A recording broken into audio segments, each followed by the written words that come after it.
Hello, I'm Assistant Chief Dave McGrail with the Denver Fire Department. I'm here at Fire Station number 3 today, and assisting me are members of Denver Fire Department Engine 3. To my right is Firefighter Mike Aragon, Firefighter Jim Remley. Engineer Tom Martinez is filming this for us, and we're also being assisted by Lieutenant Phil Miller. We're going to show you today how to properly build the Denver Fire Department high-rise standpipe Hosepack for high-rise firefighting and standpipe operations. We're starting out with a 50-foot section of 2.5-inch hose. One of the critical things to remember is to always roll the hose before you build the standpipe Hosepack. That way you can get the air out of the hose and make for a much more compact Hosepack when you're trying to build it properly. We'll use 3 lightweight Velcro hose straps to hold the Hosepack together once we complete the assembly. We'll go down to the floor and show you how to assemble the Hosepack here. Building the Denver Hosepack starts out with a measurement of 32 inches from the outside of the female coupling to where we make our first bend. You can see the Hosepack is actually labeled, or the section of hose is actually labeled with HR standing for high-rise and a 32-inch mark. That way we can build a precise Hosepack each and every time. Firefighter Remley's going to start feeding the hose to me. After he feeds the first one to me here, what I'm going to do is I'm going to keep the Hosepack as tight as possible at the bottom by the coupling here. Firefighter Remley's going to keep it as tight as possible up at the top where he's making the turn. Notice here that I'm going to stop short of the coupling with the first fold. We want to stop short with the first whole fold and not go past the coupling. The reason for this is, once again, we want the final product to be a very tight and compact Hosepack. If we go past the coupling, we end up having folds toward the bottom that are kind of fat. We can't keep them very compact, we can't keep it very tight. So we're keeping the folds short of the coupling. The first fold I stop short of the coupling on the one side. The next fold, I'm going to do the same thing on the opposite side. So see here how I've stopped with those folds short of the coupling. As we continue, Firefighter Remley's building it in a horseshoe. He's keeping it tight at the top. My next fold, I'm going to go past the first fold. And if you look closely at this, you'll see that I basically have a short fold, and then I have a slightly long fold. We'll go short, long, and then short again. That way it keeps the Hosepack as tight and compact as possible. Keeping it tight while we're building it, Firefighter Remley comes back to this other side, and once again, I have a short fold, and now I have a long fold. This is very similar to the old accordion hose load on pumpers that we used years ago. Continuing back around in a horseshoe-type fashion, Firefighter Remley feeds me the hose, and I've stopped short again, so once again, short, long, and short. That's basically the pattern that we continue to maintain throughout building the Hosepack in order to keep it as light and as compact as possible. Firefighter Aragon will continue to feed his hose.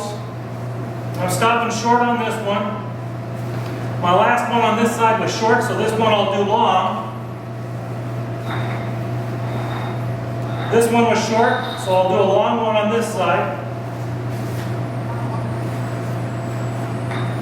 And we basically end up with a short one over here. So now the coupling, I have to come around this side, Jim. Coupling comes back around, we open this up and see where the Hosepack is, okay? Now, we want to always identify where the Hosepack is so that we can make sure that the male coupling ends up on the side opposite from where the female coupling is. One of the things we added to the Denver Hosepack a few years ago was we coupled the hose couplings together primarily to keep the male threads protected on the Hosepack. So Firefighter Remley will grab the male.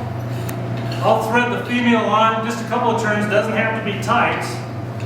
And then we end up protecting those male threads when this Hosepack is coming on and off the rig, that sort of thing. We usually will end up with a little bit extra hose. With that extra hose, and I'll take about this much at the bottom here, that extra hose, Firefighter Remley will bring it back around to this opposite side. I'll pull a fold out, we'll tuck it back into the Hosepack. Basically, we end up with a Hosepack that ends up relatively the same size every time. Now, one of the errors that happens sometimes for firefighters when they're building this Hosepack is they attempt to put the straps on while the Hosepack is still on the edges. It's a little bit cumbersome and kind of difficult to do. The easiest thing to do, and it helps maintain the compact nature of the hose pack, is to turn it up onto the flat. Turn it up onto the flat, we can use our pressure to actually keep this as tight and compact as possible. So we're going to put two straps on what's going to be the male side of this coupling. We identify the middle of the hose pack, and all we do is, the first one's going to go male side as close to the bottom of the folds as possible. And all I'm doing is putting this buckle of the strap through the hose pack.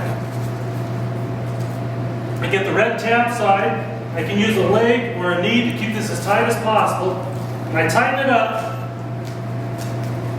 put that strap on in that manner. Firefighter Rimley's going to do the same thing. Once again, two straps on the male side. He's putting his up as close to the top of the hose pack as possible, but still on the male side. He's just got the metal buckle of the strap out, uses his knee to keep the hose pack tight, applies that strap, and we're in good shape. Now, we're going to go ahead and flip the hose pack over, back onto the flat, and then turn it. And the reason we're doing this is Firefighter Rimley's going to put the third and final strap on the female side as close to the bottom of the folds as possible. The reason we flipped it over and turned it is so that we can make sure that all of the straps are oriented onto the hose pack in the same location. This just adds to reducing your reflex time when you're putting the hose packs together on the floor below and getting ready to stretch a standpipe line. So when we flip this onto the edges, you can see that all three of the straps are oriented in the same location. Makes it easy to quickly identify the location, release the straps, so you can put the hose packs together and stretch your standpipe line. So that's basically how you build the Denver hose pack. Now, what we're going to do is we're going to show you how to build the nozzle section for the Denver hose pack as well.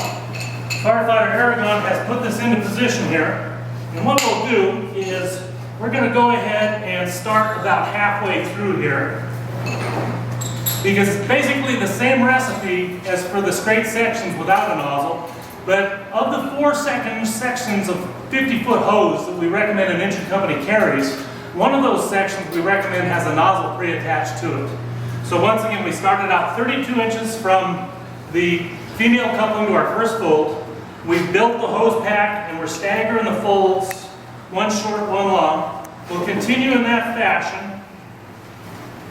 keeping it as tight as possible. Firefighter Aragon's feeding us the hose. Firefighter Remley's feeding me the hose down here to where the coupling side is, the female coupling side. Now we get close to where we're coming to the end here with the nozzle section. We split it open to see where we're at. Firefighter Remley takes it back around to the opposite side.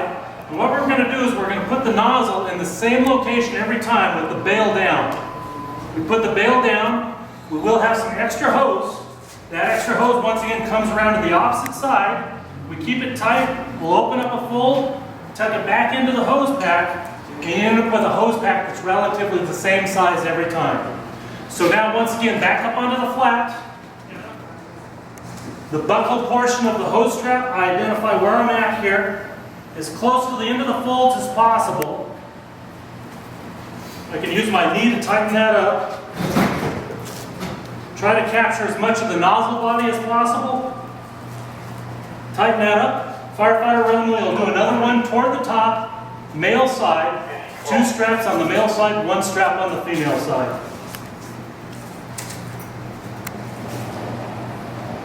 We'll flip the whole thing over, and then I'll turn it towards Firefighter Remley, and he can put the last strap on, which is going to be on the female side toward the bottom of the folds. 1 strap female side, 2 straps on the male side. The reason we flipped it and turned it is so that we'll have all straps oriented in the same location. So from your position you can see the buckles, all 3 of the buckles. When the hose pack is on the floor and you're getting ready to put it together on the floor below in a high-rise building, you have access, immediate access to the hose straps in each of the same locations. It's oriented in the same location each time. Okay, that's it for building the Denver hose pack. Members of engine company number 3 here on the Denver Fire Department. Thank you, Firefighter Remley, Firefighter Aragon, Engineer Martinez, and Lieutenant Miller for your help today. in a short video on how to properly build the Denver Fire Department high-rise standpipe hose pack. Thank you.